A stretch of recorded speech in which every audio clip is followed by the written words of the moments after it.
We'll introduce Kathy Barrett, ask her to join me here at the podium. And Kathy is a senior extension worker and pro-dairy veteran, if you will. She's going to be your moderator this morning, and she'll introduce the guys that you're really here to hear from, our panel of producers. And we appreciate them being with us. We'll let Kathy handle those introductions. Thank you, Cliff. Good morning, folks. So pleased to see you come out to hear this excellent program that we've planned for you today. Like Cliff said, my name is Kathy Barrett, and I am with Cornell's Pro Dairy program. So on behalf of Pro Dairy, I'd like to welcome you here today.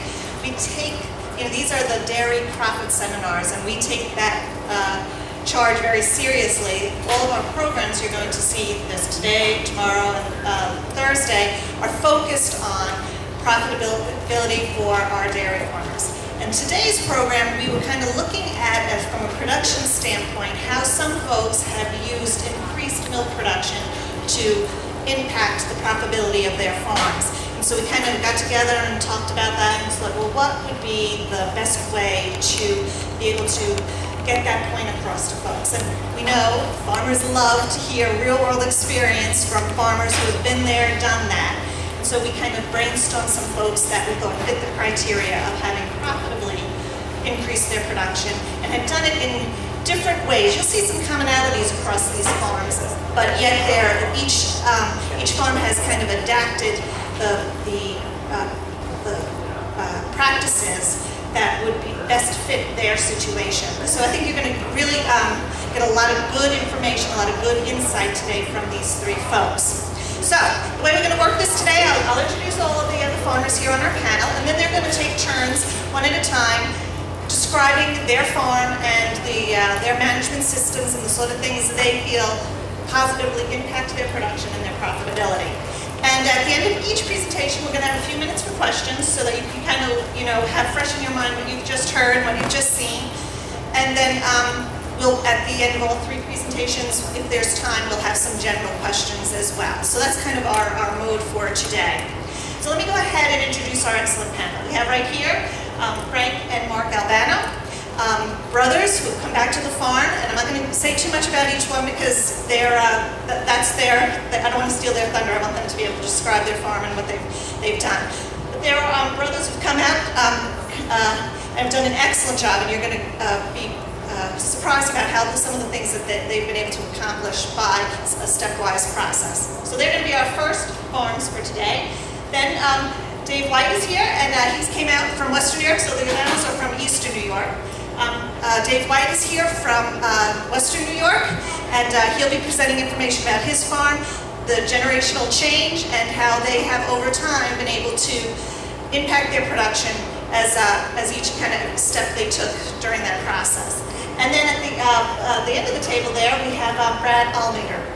And he's from, I guess, depending on how you look at it, Western New York. So, he's going to be presenting information about his farm as well. So we have three excellent panelists, and I think you're really going to enjoy hearing what they have to say. So the way the process will be today is the Albanos, I did it alphabetical order so I didn't have to get volunteers from them. So we're going to hear from the Albanos, then Brad Almeter, and then Dave White. So please feel free to kind of think about while they're presenting some of the questions that you'd like to ask. Here's your chance to go ahead and hear from folks that have gone through some of the things that you might be thinking about in the future or working on right now. So without further ado, I'm going to have Frank and Mark come on down and we'll start their presentations.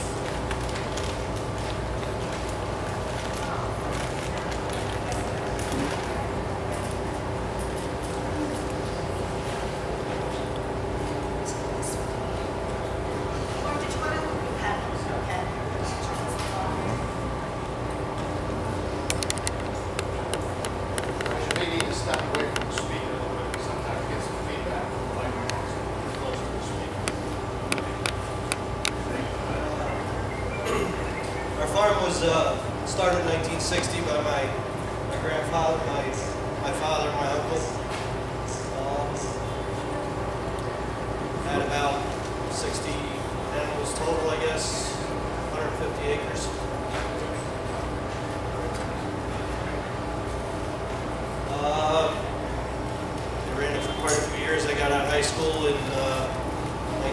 97. My brother got out in 96, 97, and we both joined the farm at that time. Maybe go on to the next slide.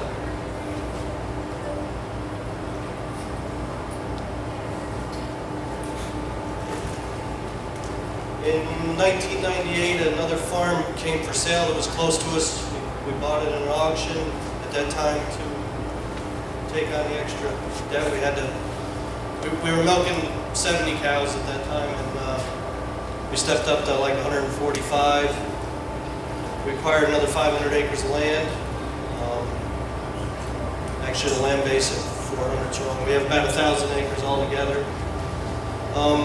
Grow a lot of our own feed, our own heifers, calves, and when we say we grow our own feed, we're growing over half of our grain ourselves now, soybeans and corn. One interesting thing about our farm, it's in an interesting area. We're at about 1,900 feet elevation with a lot of hills and rocks. On to the next slide.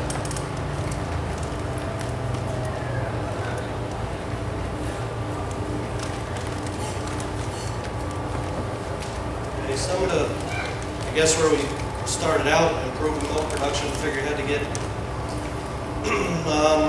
good feed is the basis of everything. Without that, you don't have anything. So we tried to figure out how to get that done, and getting that done, we got a lot bigger equipment. Tried to get it done faster, more timely. When we bought this new farm, it had upright silos. We didn't have bunk silos in place. Started out with ag bags, and for us, it works. It's a bottleneck when we put the feed in, but it really gives pretty good feed. We've had pretty good success with it. Still sticking with ag bags.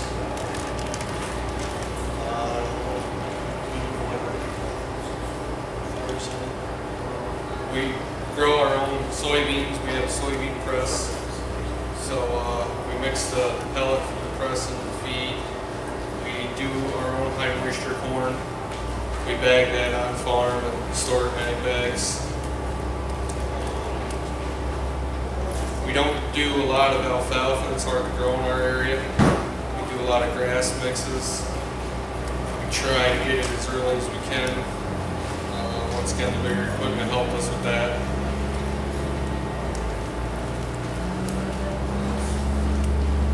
We feed mostly BMR corn silage. Almost 100% of our corn fed is BMR. All stored in ag bags too.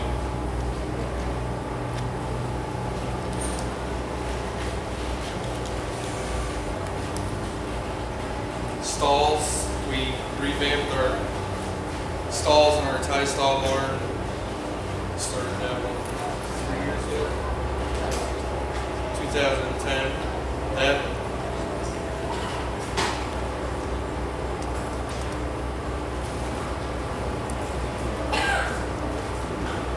next slide.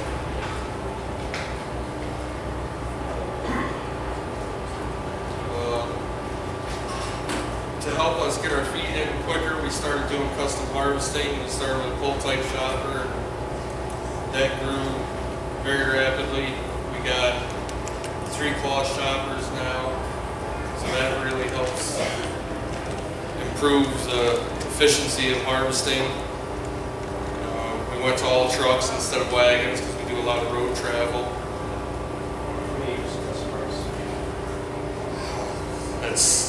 It varies from year to year how many acres we do. Anywhere in the realm from 8,000 to 10,000 acres of grass and 2,500 to 3,500 acres of corn. I don't do custom combining because that takes enough of our time on our own farm. We do about 500 acres of combining on our own farm. We cut back on the custom part of it a little bit just to pay more attention to our own herd, and that's made quite a difference on our cows production and all that.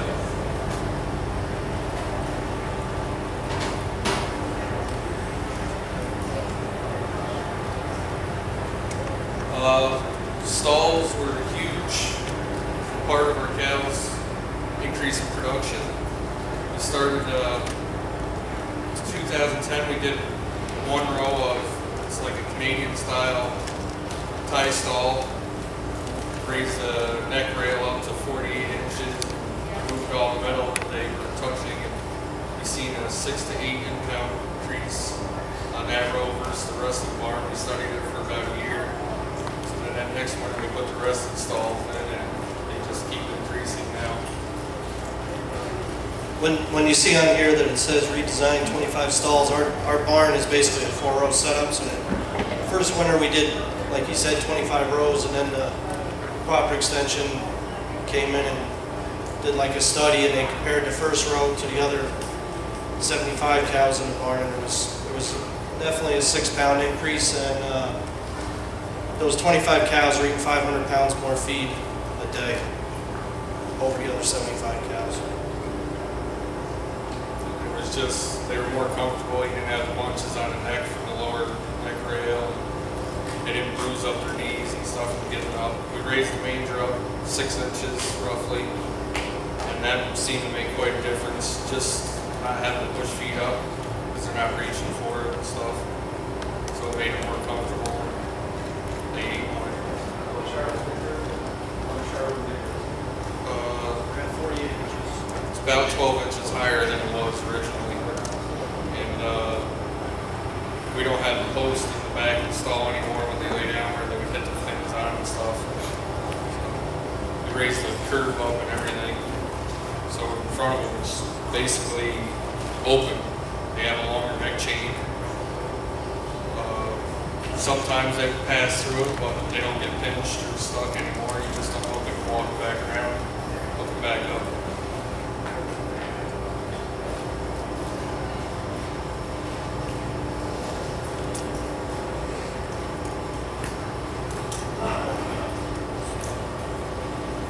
Next slide, please. Tunnel ventilation, we're still playing with that. We have 8 48-inch fans now working in there. We're about a little over 2.5 mile-an-hour wind through there. It's not quite enough. We've cut more inlet holes into the barn and stuff, but it's kind of tricky because we go from a 4-row barn to a 2-row barn.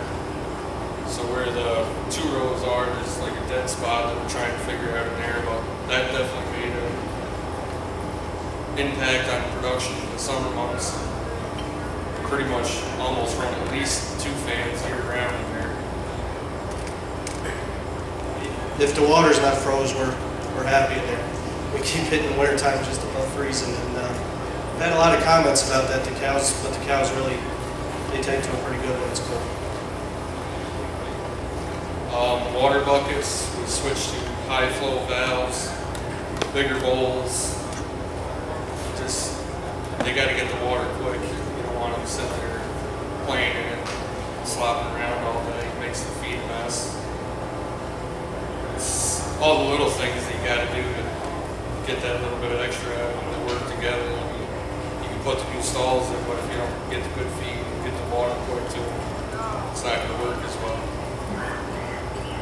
The valves that we're using are 6 gallon per minute, if you're wondering. Kind of a standard valve is more or less like 1.5 gallons, 2 gallons a minute. We had to use bigger bowls. We tried the old bowls, retrofitting them with the new valves, and that doesn't work. They splash the water all over the place. It comes in too fast.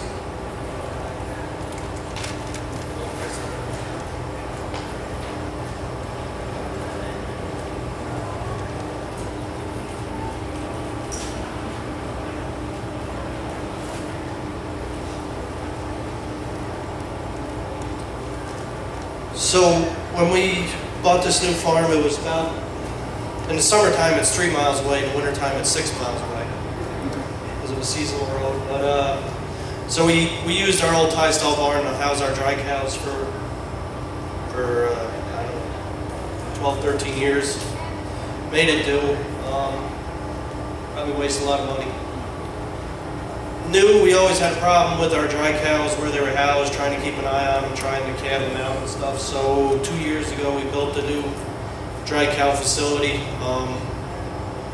Thought about going with a tie stall to give the cows some exercise. Decided against it. When we started trying to work our manure system into it, it really made it crazy expensive. So we just added on to our tie stall barn. Did the Canadian style stalls over again, mattresses, upgrade the tunnel ventilation again, put 4 calving pens in there. It's been huge. We feed a DiCAT diet to our dry cows, and it's actually a lot simpler than I ever thought. When they first started explaining DiCAT to me, it got way above my head real quick, but basically we're feeding just a ratty first cut hay and about 30 pounds of corn silage and antibiotic salt and about 6 pounds of dry cow grain a day. And I don't treat milk fevers anymore. I don't ketosis. We're not bragging, but our dry cow treatment actually got outdated. Before that, it was a constant nightmare.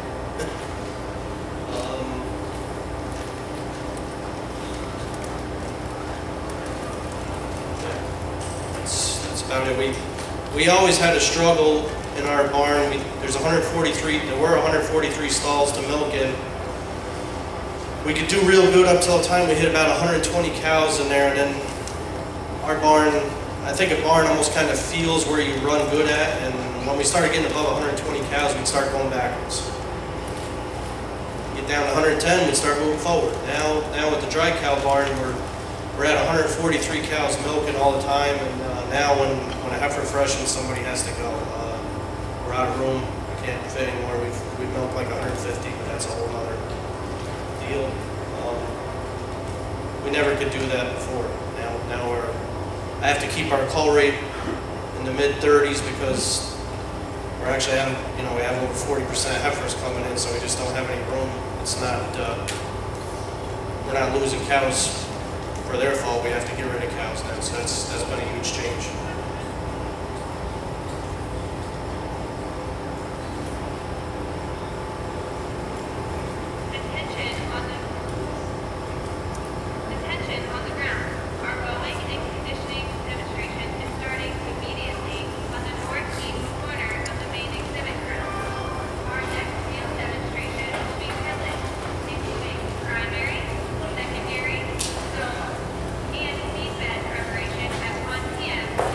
So we did the dry cow building, worked really well. We went from probably mid-70s to 80-pound herd to 90 plus, got up to like 103. We're milking on a pipeline, and our receiver jar all of a sudden started not handling it too good. We've upgraded everything else except our milking system, and that started giving us problems, so we started calling people in to look at different things, put a bigger receiver jar in. We re-sloped the pipeline, put top inlets in, put a variable speed drive receiver jar in, because our somatic cell started going crazy. We got up where we were 500,000–600,000. Now we're finally getting down under 250. Still not where we want to be, but we're a lot better than where we were a little while ago. Just something that we didn't really ever figure out, I guess. It's amazing though when you're making 70 pounds of milk, what you get away with, and then you increase that by 20 pounds, all of a sudden different things start showing you where there's problems.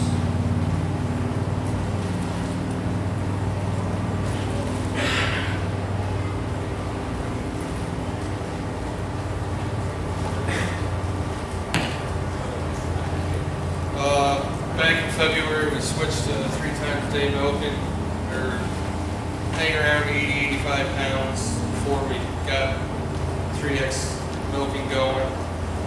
Started 3X, went up to 95 to 103, whatever. Hanging in there. Helped our somatic cell issue, it seemed, a little bit. help bacteria PI counts big time. They pretty much are non-existent anymore because our pipeline is so long. And we figured with 2 times it would dry out old stuff in there, but now it stays clean and wet so it doesn't stick to the sidewalls. We were a little nervous about 3 times a day at first with schedules and stuff. It almost seems to be better for us because we don't see most of the working guys anymore. That seems to be working really well. The cows adjusted to it well.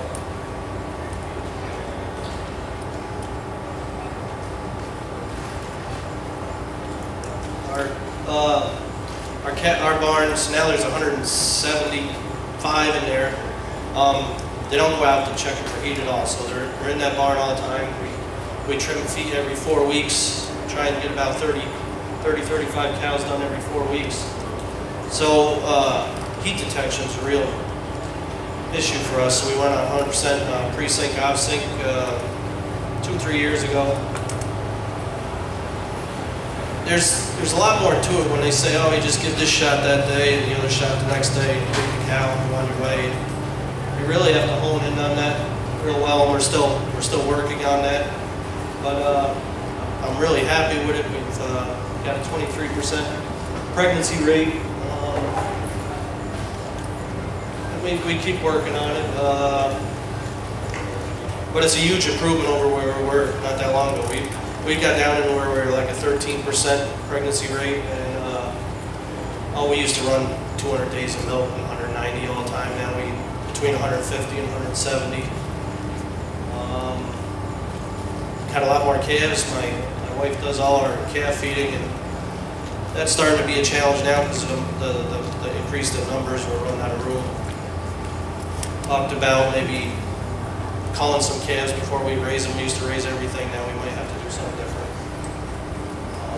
But the pre-sink, off-sink, the more you work on it, the better you can hone it right down. Real happy with it.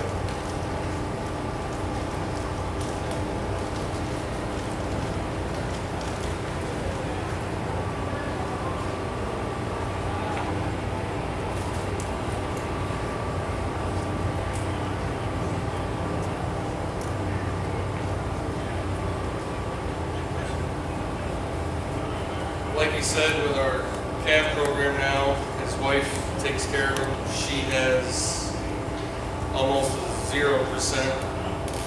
loss on calves in the last 2 years. Definitely getting overcrowding issues now. We talked about building maybe a new calf barn and turning the existing calf barn into a heifer barn.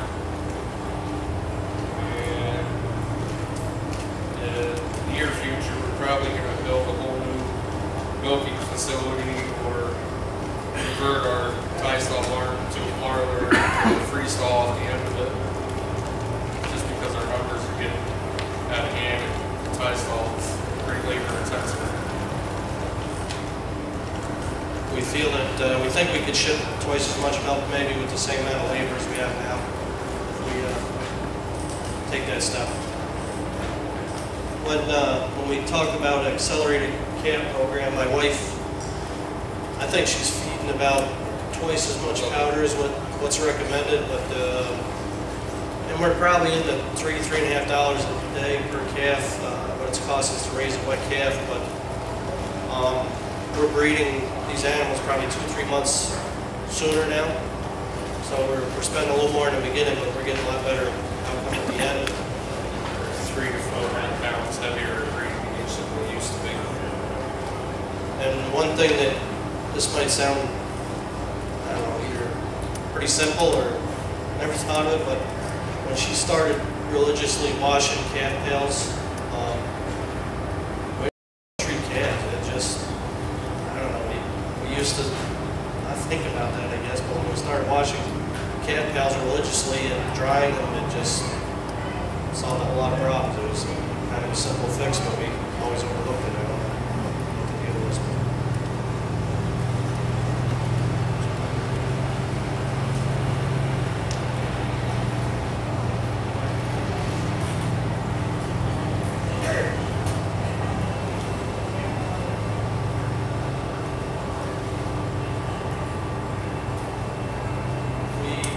we like looking at other people's farms. We can get, if we can't visit somebody's farm, we get one idea that we can improve ourselves. It's pretty hard to not at least get one idea from somebody else. And Cooperative Extension, Pro Dairies helped us a lot. Cooperative Extension took us on a tour where we first seen these stalls out in Dryden. That got our eyes open a little bit right there. And like I was saying in the beginning, the cropping system, if you don't have the quality feed, that's got to be the basis of everything right there.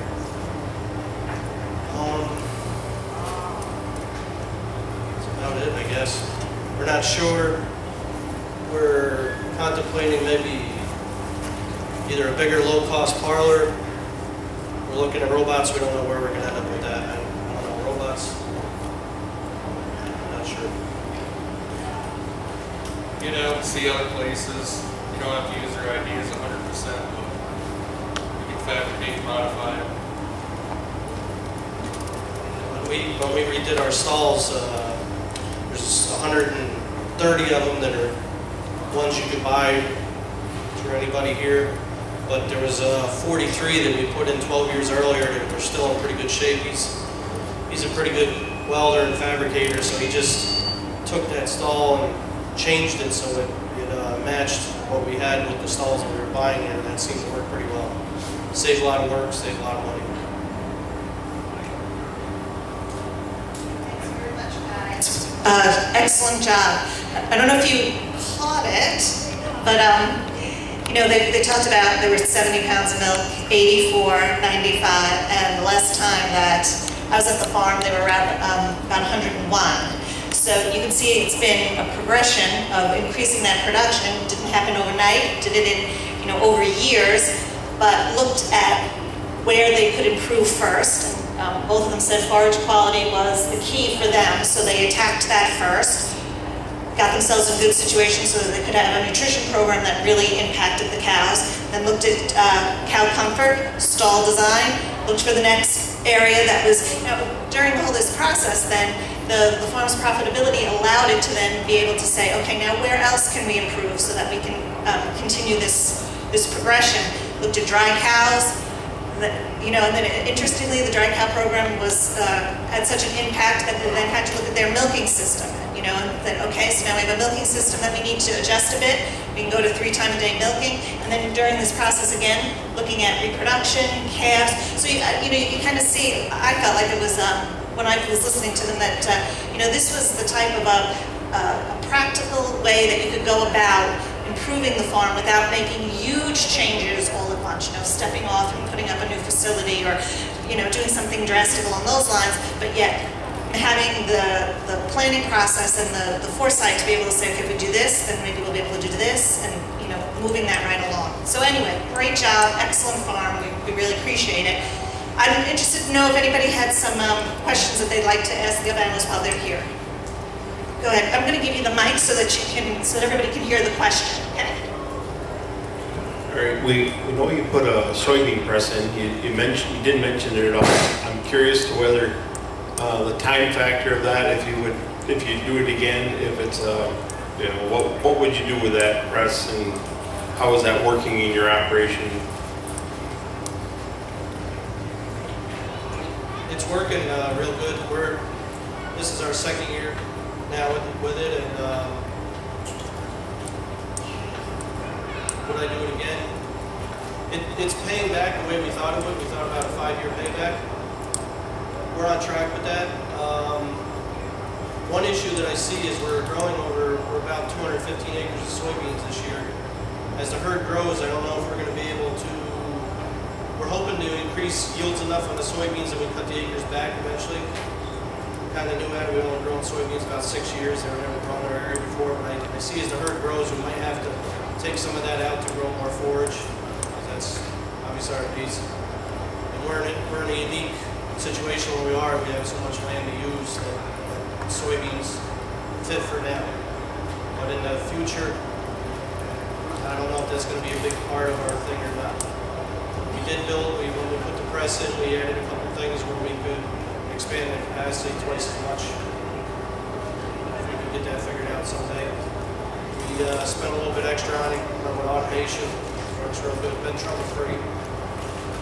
One thing that was a major issue when we started on this, we're feeding 15, 16 pounds a day of high moisture.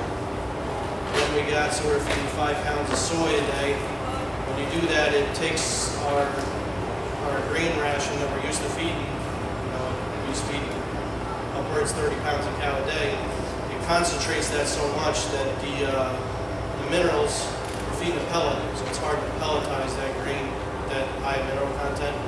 That's been a little bit of a challenge to get down to feeding, I think we're feeding maybe 7 pounds a day now. A pound and a half, 2 pounds of that alone is minerals and high carbs. So that's been a nutritionist nightmare over there.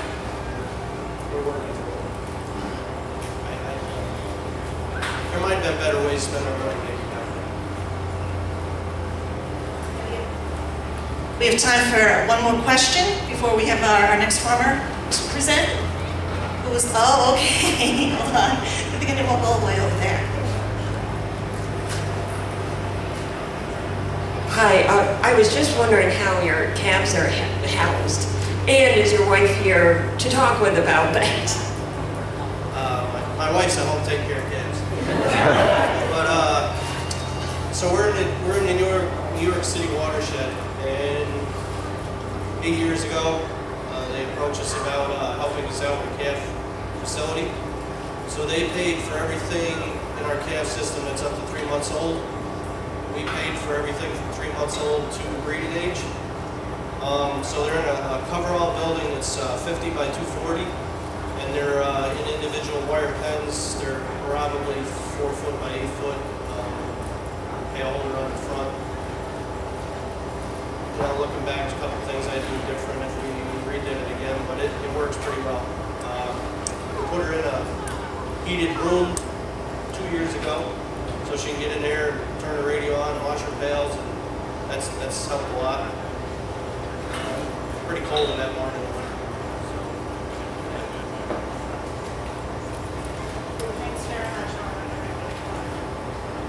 much. Appreciate this. Excellent job, really. If you would join me in thanking them for a job well done. Okay, so you've just heard about a management system, tie stall barn, stepwise progression. Now we're going to hear from Brad Allmeter, who's a different type of management system. He'll describe the farm to you, but yet again, same sort of progression in where he's been able to take his milk production. So with that, Brad, I will turn it over to you. Good morning. I farm with my parents, Roger and Debbie, in Strikersville, New York. The name of our farm is Breezy Hill Dairy. You can go to the next slide. Strikersville, by the way, is just south of Batavia, about a half an hour. Our farm was established in 1870. I'm in the 6th generation there. Moving forward, my dad took over the farm in 1980 after the death of my grandfather. And at that time, we milked 60 cows. Up through the year 2000, he slowly grew and added where he could. And by the year 2000, we were milking probably about 300 cows. In 2004, the neighbor farm, which was directly across the street, a dream location for a satellite farm, became available.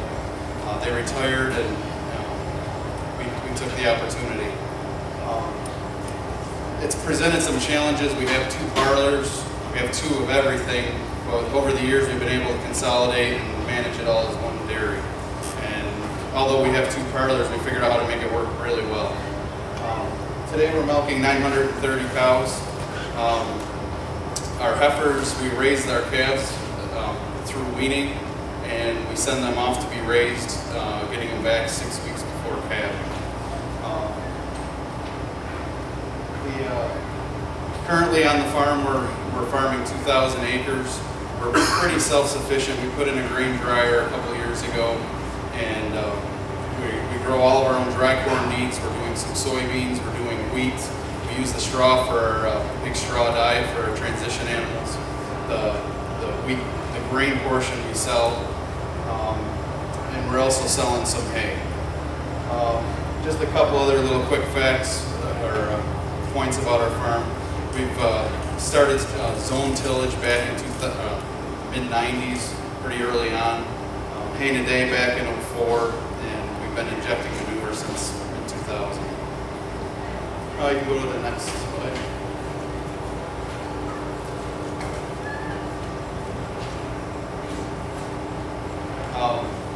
Our past production, and I'm going to break it up into prior to 2010. We averaged 70 pounds, the low to mid 70 pounds a cow, twice a day, no BST, and I forgot to mention we still don't today. It was a system where we did a lot of the work, but we focused on net farm income, and that still hasn't changed today, but we felt very strongly we could be very profitable in that low to mid 70s and controlling our expenses. We fed for near zero refusals. I learned from my father that, we both have the same passion for hating waste, and we couldn't throw anything away. Good or bad, that's the way we did it. But we had good people in place, and I think it worked really well. We had a higher overcrowding rate. 30% was pretty normal. We built a barn, depopulate for a little bit, and it wasn't long and we were back to 30-35%. We did most of our growing all internally. So again, we did a lot of the work, which leads into some of the problems we'll get into in a minute. But in the year 2000, as I said, we milked about 300 cows on 500 acres, and by 2010 we were at 800 cows on 1,700 acres. So it was quite an adjustment on a lot of those things.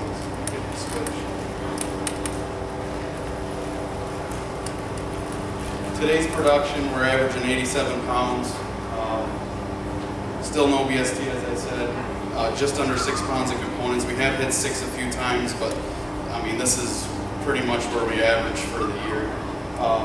3 times a day, both parlors. We lowered our crowding rate down to that 16-18%. The way our barns are built, they're all 4-row, and all the cows can pretty much lock up after milking. They all can eat. They don't have to compete on that.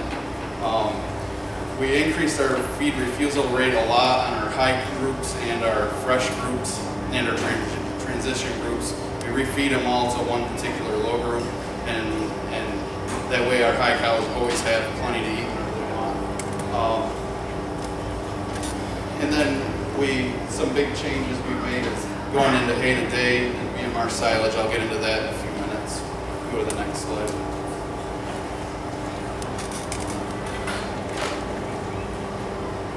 Just a quick overview of our keys to success. Our people, herd management, it's actually solidifying the herd management position for us. Nutrition and forage quality obviously kind of go together, and then cow comfort. You can go to the next one.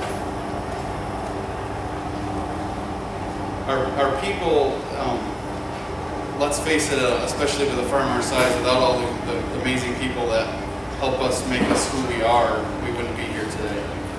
The dedication of our main everyday people is unbelievable some days. But we've also made some changes in that aspect. In the 2010 area, we were able to really get some solid management meetings established. We tried daily or weekly meetings, and they failed horribly, so we finally got a monthly meeting in place. And once a month, we all get together, we have lunch, talk about what's been going on, what we want to improve. We have our nutritionist there, our veterinarian there, our breeder, and usually a couple other people. And it's been real positive. We've learned to not be worried about if it takes a couple hours. It's only once a month, and it's been a big part of our success. With all the growing we did, going from in 10 years a farm that did everything yourself, and no one could do it better than yourself, obviously, to a farm where we had to learn how to manage and trust people. We've had some issues, and through the years we've learned how to structure our management a little bit and streamline our responsibilities and trust our employees and not micromanage. There's been a lot to all of that, and we still have a lot to learn. I'm sure if you ask our employees, we're not there yet, but I think we've turned the corner and we're getting there. And one of the ways we've done that is key performance indicators. I've been to a few meetings and heard all about those. I think it was Dr. Fruman, if I said that right, but we kind of already do that with Profit Monitor and all those things on the business side, but we really needed something on more of the dairy side for especially my dad and I, who are no longer hands-on on all that stuff every day, every moment of the day. And so we put a lot of those in place, and it allows us to monitor the herd, see trends, not push the panic button when there's really no reason to, and things like that. Another major thing we did is in 2010 is we hired a bookkeeper, a lady that we've known probably most of our lives, that you can trust, and she's very familiar with the industry. And what that did is allowed my dad and I to focus on what we're good at. And we still are in the office plenty, but we know things are getting done, and when we're busy in the spring and fall and other times, things are getting done, and they're getting done like we'd like them to be. We have,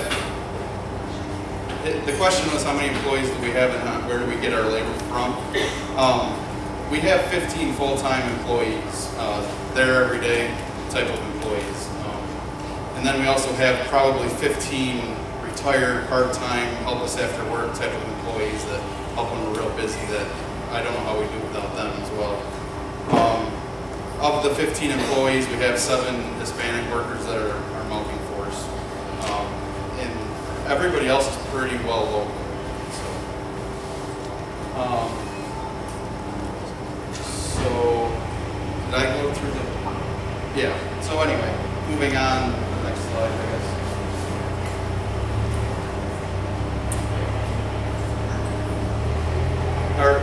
So the herd management portion of it, through our growing phases, it's not like we had a major problem with a herd manager. It's just as we grew, our herd manager had more than herd management responsibilities. And in 2011, we hired a girl named Angela, who's been an amazing part of our team. She's her only focus is herd management. She's done a phenomenal job with leveling things out and bringing consistency into the position. Heat detection's been 70% across the board. Mastitis, with the exception of maybe a month or two in the last 2 years, we haven't had more than a 1.5% incidence of mastitis. That's number of cows in a month, so I don't count the same cow twice, but if she had it last month and again this month, she counts again. I know people figure that a little differently.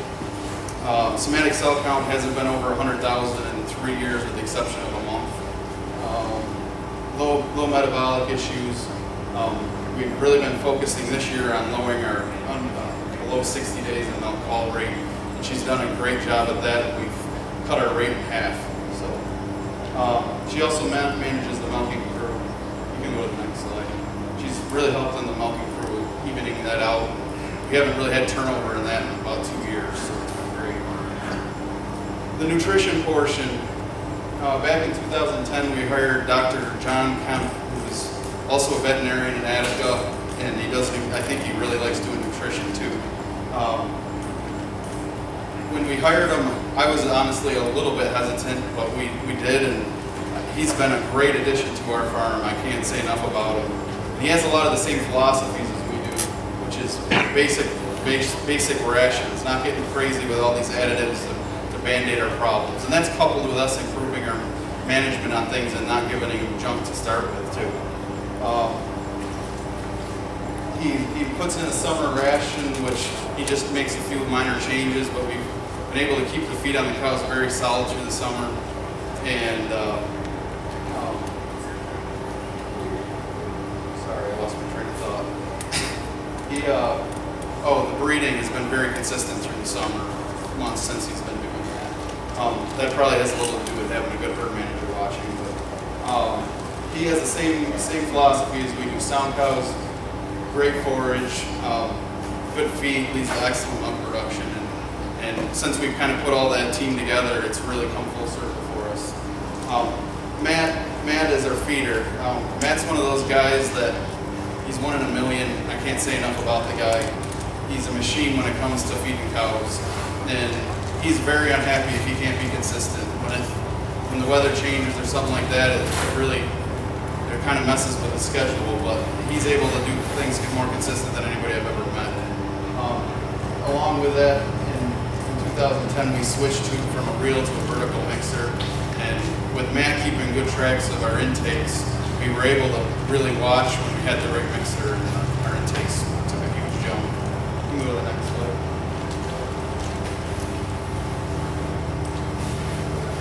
Forage quality is probably more in my area than some of the other sites we talked about. We work closely with Western New York Crop Management, Eric Nixon down there. He's an amazing guy that helps us with our timing and I don't know, he's just part of our team when it comes to that stuff. We're very aggressive with our cutting schedule. We have enough forage inventory in place that we can go a little early and make sure we can get a lot of milk out of it. We have a dedicated group in the shop to making sure all this stuff's ready to go when it's time to go. I think that's a huge part, especially with hay in a day. There's no room for error, at least in my opinion. And unless it's something out of the ordinary, to me there's no excuse for a breakdown. It shouldn't happen. It doesn't matter if your equipment's newer either. It doesn't take long for some issues to arise.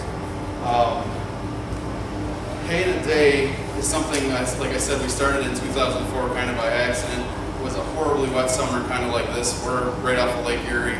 These storms pop up all the time. They promise you 3 nice days, and then boom, at the end of the day, after you cut a bunch, you got 36 hours to get it in and you're toast. And that's kind of how we fell into it. We got sick of hay getting rained on, and since 2004, we have only had hay get rained on once, and that was less than 100 acres. And go ahead. What's a typical drying When we first started, we were actually way on the dry side. We were in the 40 to 50 area, and I don't know that we had major regrets. We have a great packing crew. We have 2 Steiders on the bunk with a smaller Suffer Pelt chopper. And we had good packing density, so we never really had mold issues, but I think it hurt our dry matter intakes having it that dry. So in the last 2 years, we've pushed that back down. We're trying to get in that 40 area. There's days, this summer has been the most challenging since we've started. And I still say that you can make hay in a day even on a 65-degree cloudy day, but you're not starting chopping until 6 o'clock at night, And so it makes you got to be careful with the moistures. Hay in a day isn't just the part for us where you cut it in a few hours, you save all the sugars, and that all is true, and that's a big advantage to it. But for us, it's the whole risk management and being able to get our feed in a lot quicker, but also on the bunk end of things. The bunk is only open for us 2.5 to 3 days now. It all goes in, it's covered, we have plastic on the walls, and I think it can start doing its thing, and it's not open for a week, and like it used to be. What's that? We're not yet, but that's our next move here. I'll get to that part in a second. BMR silage is another big thing we've added to the program. We're doing about 80%. So when we go to harvest, we'll put the BMR on the bottom and top of the conventional. That way we don't have 2 bunks open. The great feeder we have, he's able to pick and choose who gets what a little bit. But all this hay in a day and BMR is all great, but the bunk is probably one of the most critical parts of this whole thing because it's the suckiest part of it, and it's the easiest to screw it up. And we put the plastic started putting plastic on the walls, but what we found is if we could get one big piece and overlap it all the way to the other wall and do that on the other wall as well, we could actually make it seal up almost like an egg bag, and we've taken our spoilage near to 0.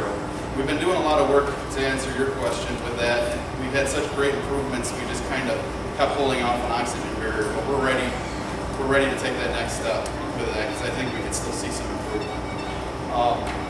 For us, a few days of hard work is what you're going to deal with the rest of the year.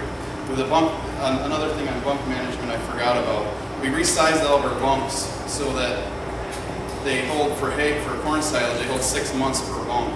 We have 3 of them, we feed 2 out a year.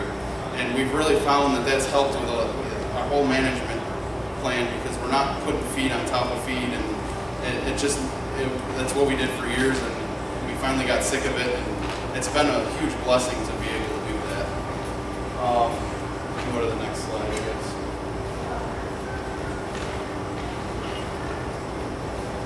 I will say the one thing helped a lot with the windmills came into town because they had a lot of fill they didn't know what to do with. We got some bunk pads built, and it made it a lot better for us. Cow comfort is something, going back to when I was a kid, my dad's always been a big on. We haven't made a ton of changes since 2010. I mean, we built a few newer barns, but we reduced our stocking density. We kind of talked about that. Heat stress, our nutritionists adjust the rations. But we started soaking cows a few years ago. Not the way I would like to, but we have a water situation. We don't really have enough to go around, so we put a 1,000-gallon tank together and we can drive in the barns and soak the cows pretty quickly. It's okay, it's not great, and we'd like to get to the point where we can soak them conventionally. Bunching is something that I hate as much as I hate waste. We build all these new wonderful barns, and the newer, the taller, the more bright the barn is, the worse it seems to get. We've been able to fight it pretty well. We put shade cloths on all the eaves.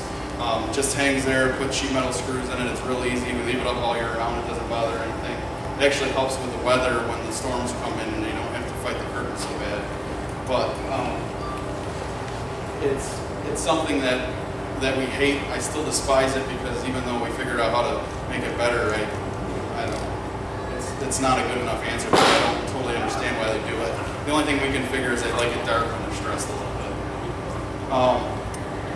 Fly control, 2 years ago we bought going back before that, we always had the Orkin guy come in the 90s, and that helped. And then we started doing that ourselves, and then we bought a backpack sprayer that looked like a big leaf blower, and we could run through the barns, but that put our people in bad position. And we found this 3-point hitch fly sprayer that was reasonably affordable.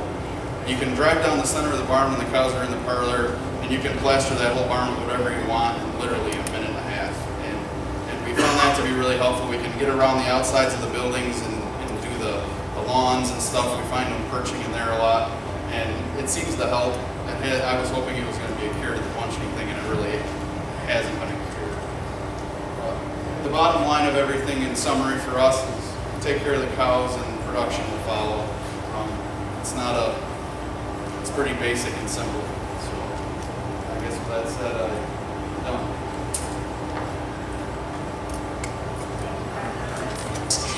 I think you can, I was saying in the beginning that you'll see some commonalities, so different management system, but forage quality, nutrition, cow comfort, very similar to what we heard from the Albanos.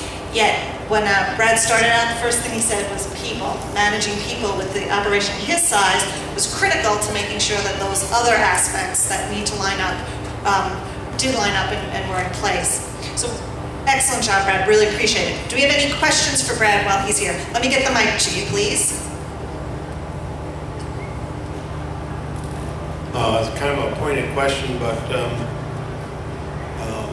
what's the vertical mixer done for you that the real logging couldn't do?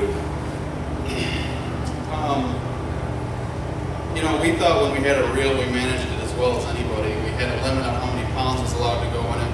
We've always been on top of maintenance, so it's not like everything is all razor sharp and ready to fall apart. But what we did a few years ago, a nutritionist friend of mine doesn't work with us, but we talk a lot. And he took some samples out of the mixer after it unloaded beginning to end. And there were 10 samples equally. And he did a whole thing on a whole bunch of farms with a whole bunch of different mixers. And the Treely was like by far the best. I can't remember the numbers, I apologize, but it was probably 30% better. Even other than a lot of other verticals. For us, we were growing, we were ready for a bigger mixer anyway. I honestly don't know what makes it that much better. We just found something we're really happy with. It's not real tall, it's not real wide, and it's incredibly maintenance free. And I should say free, but it doesn't require a lot of maintenance. And so we've kind of fallen in love with it. I'm not sitting here telling you that there isn't anything better out there, but we don't miss the grill. Okay, I have a question over here for you, Brad.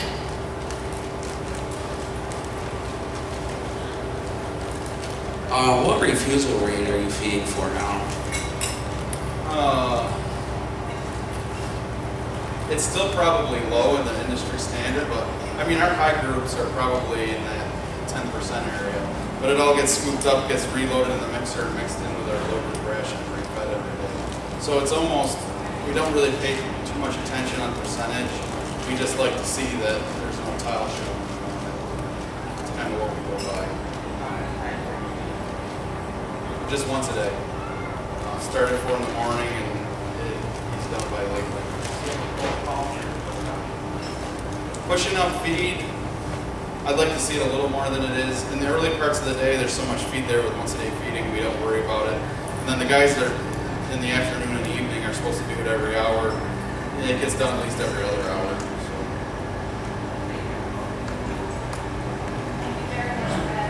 Will you join me in thanking Brad for a job well done?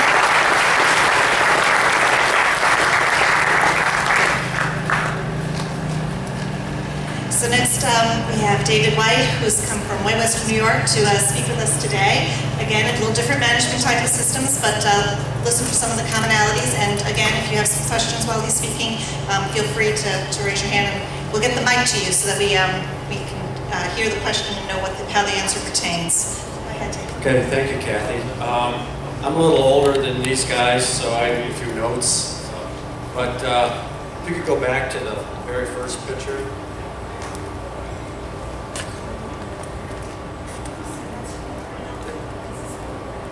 They're both, there was a lot of reflection, but we're good. Okay. This is our farm family. My parents in the driver's seat, and the rest of us are scattered around. I have 2 other brothers. The one that's 2 years younger than me was a Cornell grad and went on and got his PhD at Illinois. He had bad allergies, so he got his degree in weed science. His goal was to rid the world of weeds. He now works, we're very proud of him, he works for Bristol Myers Squibb and trying to get new cancer drugs on the market. And my younger brother is a partner with me in the farm, and he's 10 years younger than I am. And his, I don't know, some of you may recognize this guy. If any of you saw the Farm and Maybe video with Little Fred, that's our stardom, you know, in the family. So, but I'm very blessed. I have, not all, this picture's a couple years old, but I have 7 grandsons, 7 and under, so we have a blast in our home. So, the next slide, please. Pardon? Oh, yes. Yep.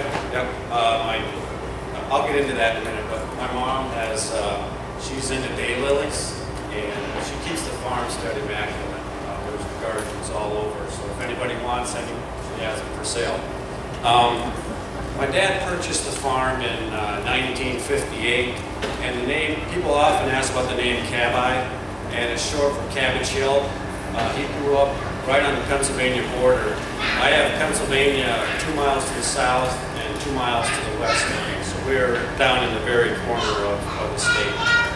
And they drove the cows down Cabbage Hill Road in the middle of the winter between the snowbanks when they moved from the old home farm to this farm.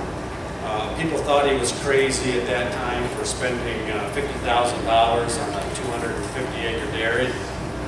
Hindsight, I guess that was a very wise decision. I find that we're a generational farm, and that's really been the key to our success.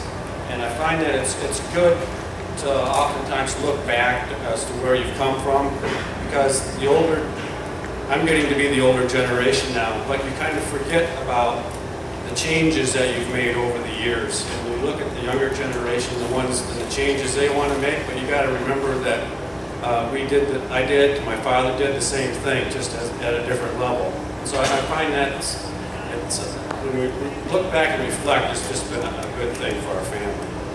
The next picture.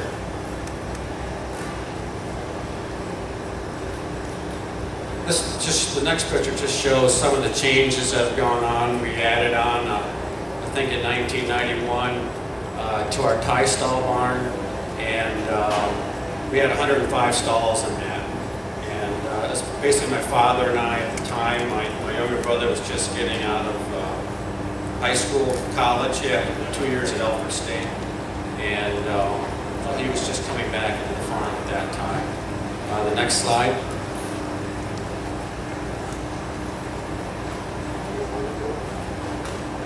I think this slide shows where we are today. This is from my house. When I was younger, I always thought I wanted to be on the farm. Now that I really didn't get that opportunity. I was always a little ways away. I could drive away at night, and it's just a blessing. But I can keep my eye on everything. So in 2001, we made a conscious decision, my brother and I, and with the support of my father, that if we wanted to, we were really talking about where we wanted to go with our lives. And my children were getting to the point where they were starting to look at college and looking at careers. And if we wanted to create an environment that maybe was more interested in bringing the next generation, we wanted to make some changes. So in 2001, we moved out of the tie stall barn and built a 4-row, 144 stall, freestall barn with a double-A parlor. And it just proved to be a really good change for us. We saw just the cow comfort issues of cows not being tied all the time and having just the free movement. We saw a production increase. We were then right around about 72 to 75 pounds. We went to 82 pounds a cow.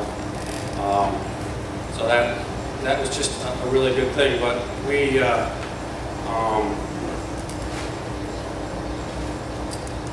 when we did that change, one thing we didn't do was anything different with the dry cows. And what happened was the dry cows were going from the freestall barn back to the tie stall barn. And we found that to be really cumbersome, and really it was painful for the cows. They went from a time of being able to move around, have exercise, to being tied. In the summer they went out on pasture, but for western New York, down there isn't a long summertime. And when you're right off of Lake Erie, it snows 8 months of the year, I think. But so in 2008, we built a dry cow facility, and this dry cow facility had 108 stalls. It was divided into a dry cow barn and a fresh cow pen, and then we had a calving pen in between. And boy, that just really turned things around for us as far as cows. It was a night and day thing. The cows were able to stay in the same environment. Just things were consistent, and that was just a really great. I'm just so glad we made that move. At that time, we went to milking 3 times a day, and so we had somebody, only milking, 144. We got up to what were we, 175 cows at that time. And so milking 3 times a day, you're milking, double-A, you're moving through that pretty quick. So the only time there really wasn't somebody on the farm there was, from 11:30 at night till 4:30 in the morning. And any of those cows that were questionable, the night crew had instructions that they made sure that they got in the calving pen, whether they thought they were going to calve or not. But anything that's questionable went in that calving pen. And so, in other words, we watched from when a cow is starting to calve and then move them into the calving pen. So, the next slide.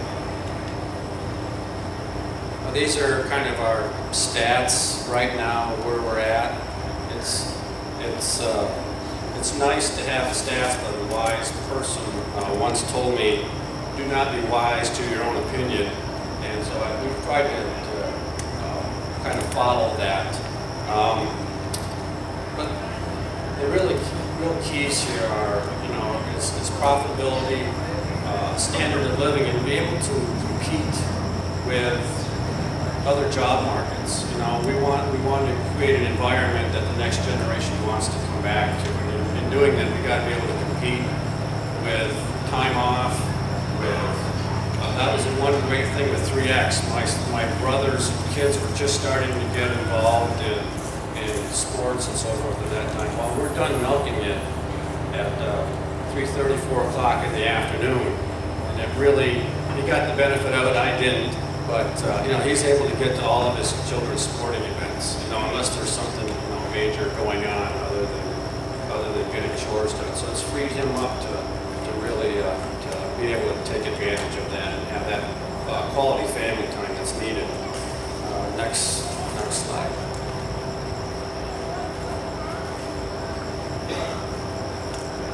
Some of our resources are high quality forage. We've gone to BMR corn.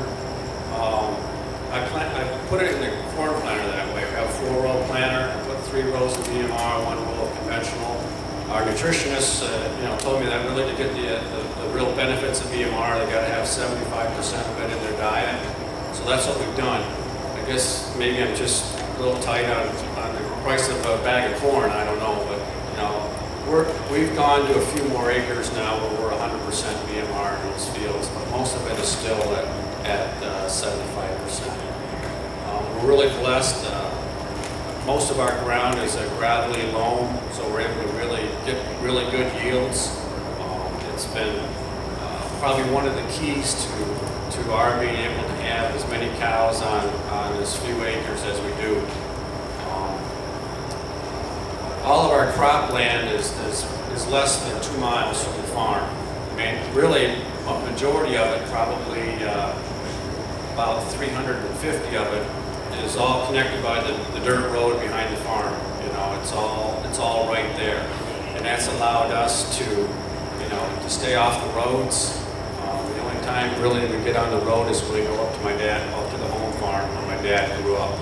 So that's been, you know, that could change, but land availability in our neck of the woods is just not there. I was really blessed. 2 years ago, our neighbor, he quit farming a number of years ago, but he kept renting his land out to another farm. But he knew that the real connection was our 2 farms. We've been good friends for years, and he made available 120 acres that I could just extend our fields onto. So we were able to pick that up, and it'll allow us to slowly expand. And that's kind of what our motto, you know, our goal is to really ship about 5% more milk every year, whether it's through more cows or through increased production. That's kind of the goal that we have. We've gotten to the point where our equipment needs are really, we finally got a packing tractor with a blade this year. We'd always used a tractor and a loader do that, and it just wasn't getting the job done, and boy, that made a difference in the amount of feed we can put in the bunk. We can do pull type chopper and wagons.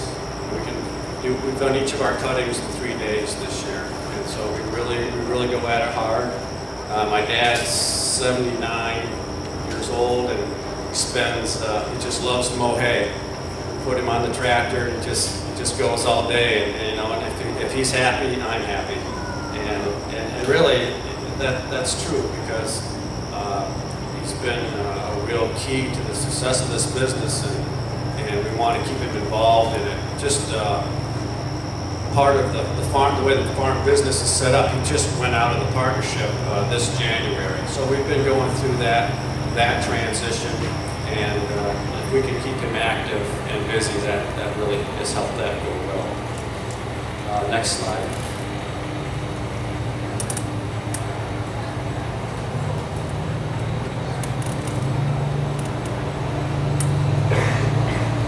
Some of our production response factors are I think the main thing that works for us is consistency. I've had the same veterinarian for 30 years. I've had the same nutritionist for 18 years. And you know, the result of that is my veterinarian is on call 24/7 for us. He'll you know, and the relationships that we've developed, both my veterinarian and my son are certified EMTs, so they serve on the volunteer fire department together. It's just that kind of a relationship, and if I need him, he's there, and that's just, just been a blessing. But neither of these guys are stuck in their ways. They've been, they're willing to have others come in and look at the herd and learn from what other people have to say.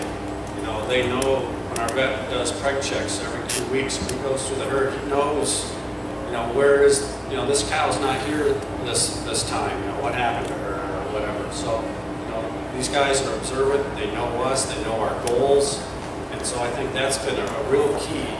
It's easy to flip for us to, we live right on the main road, everybody and their brother stops in, and so, and it's nice to be able to say, no, we got that covered, and we really do.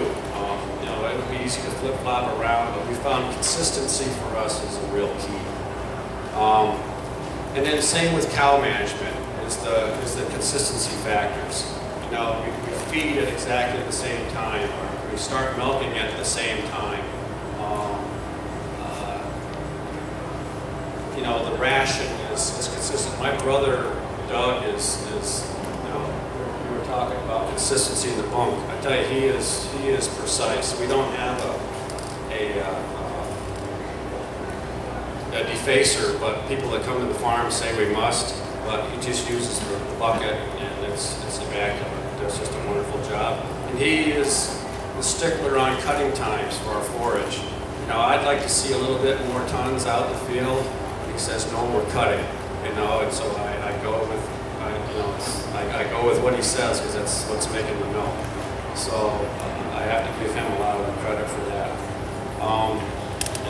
We keep a generous supply of bedding. We have a part of the barn is rubber-filled mattresses. The other part is the memory foam. I like to tell people, our cows have the best bed in the business because it's a memory foam that forms to their bodies. And it's a nice thing to talk about to people that don't know dairy.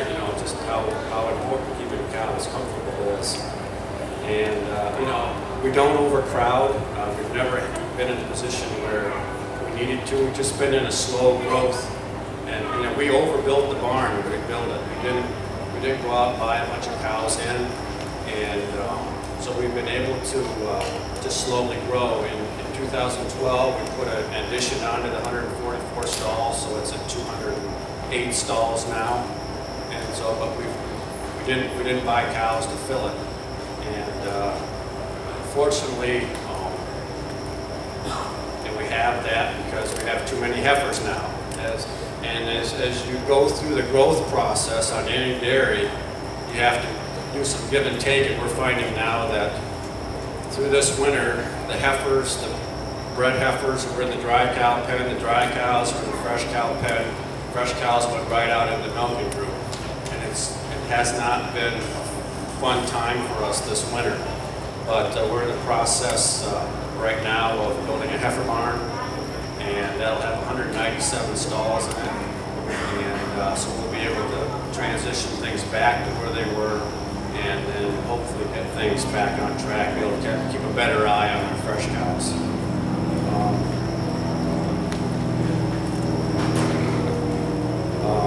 The other thing that we do is hoof trimmer is there every 2 months. We do about a third of the herd every time he's there, and we've seen, we've kept increasing that the amount of cows that we do. We've found that we're right about the right place we need to be now to see good results on our hoof trimming.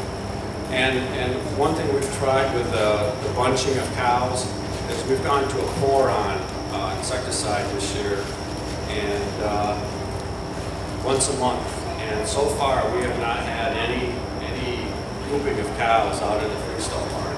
We've tried all kinds of different things for that. And we'll see as we really get into the end of August and September if that still holds true. But so far it's really nice to go out there and see cows lying down and not grouped up together. The next slide.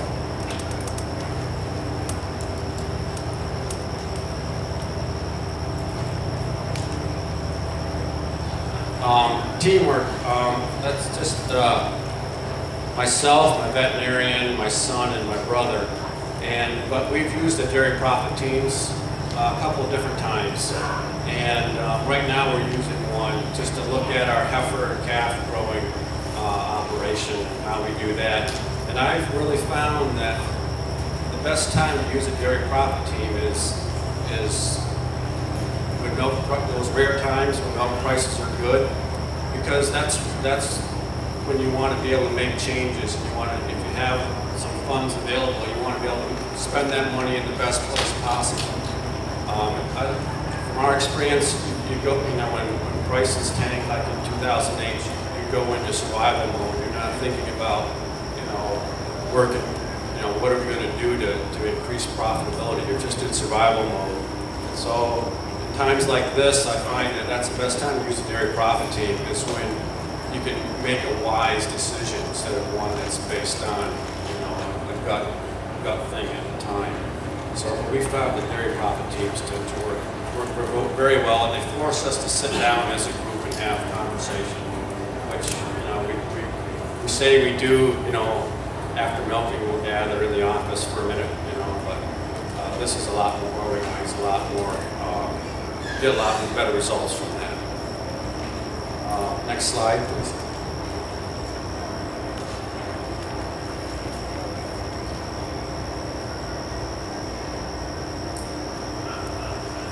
And we're always trying to think about the next 10 pounds of milk.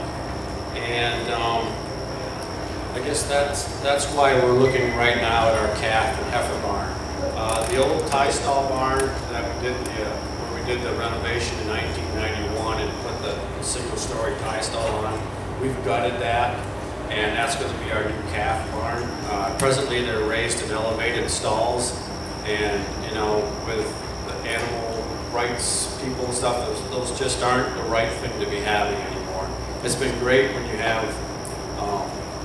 We've always had, the senior people on the farm have been the calf feeders through the generations. And it was an easy way to really keep a close eye on animals and calves. But we're going to go away from that. And down in that section of the barn, it's on the west end of the barn, they're going to get all the best air. They'll have individual pens, so the 4x8 wire pens. We're going to go with bottle feeding for all of them. We're creating a nice milk room for whoever, probably still be my dad if he adjusts to this another transition. He's doing it right now. So, and everything we hear about getting the next 10 pounds of milk out of those cows starts with that baby calf. And so that's where we're going to put our emphasis, the next 2 years, and we'll see if we get those results. And I mentioned earlier that we're building a new freestall, and so we'll be overbuilt again. And but it'll allow us to get. Our goal is to stay under 300 cows. I just don't want to deal with CAFO, and the land base that we have really won't allow us to go that further without somebody else going out of business. And we really, in our community, really like to keep as many people in business as we can. So, and then we just continue to define the roles and responsibilities of different people. And we're having a conversation now about the possibility of bringing in my son-in-law, and where would he fit? So we're having that conversation as the next step in the phase on our farm. So I think that's the last slide. Yep, thank you. Wonderful job, David. Thank you very, very much. Any questions for David? So I think you know what, they smell lunch. So I have a question for you that, like I was saying, look for commonalities. We heard once again, forage quality, nutrition, cow comfort, calves are the basis of it. But one of the things that I kind of picked up on with you, David, is that your commitment to consistency, but not stagnation. That you're still looking for new ideas and innovations that would be effective on your farm. And you mentioned the profit teams, but I'm kind of curious on how you go about balancing those two things, being consistent yet being able to bring in new thoughts and ideas that improve the farm. Well, I mean, the real fortunate thing is we have great extension agents in Chautauqua County. And I have to say that because my son's the president of the extension, so. Yeah, we really do. And so, you know, and they help foster some dairy profit team mentality. You know, a lot of farms maybe don't use a dairy profit team, but they see what the farms that do use them, what they do, and they try and, you know, emulate that same type of thing. So, but you're always looking at different things, and you have to be. You know, we throw around, how can we make sand bedding work for our operation? You know, boy, you know, our manure system just works almost flawlessly, but, you know, but boy, we'd really like to have cows on sand. But, you know, so you toss that back and forth. How can we make that work someday? I have a gravel pit in our backyard, so, you know, I'd have endless supply of sand. And if you saw the addition for the heifer barn in one of the first pictures, that's all filter that's come from the relationship I have with the guy at the gravel pit. So he had about 100 yards of mile high of overburden up against our property. He couldn't get to that gravel, so we had to have some place to go with the overburden. So, you know, that's worked out. But yeah, you know, just always got to be looking to change and new ideas. Okay, so I want to thank David for an excellent presentation.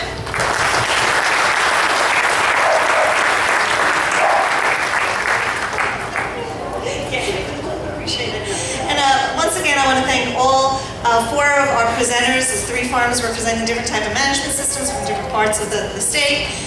Excellent job, great information, really worthwhile. And we sincerely appreciate you taking the time away from the farm, traveling to be here and to share what you do. So a huge thank you.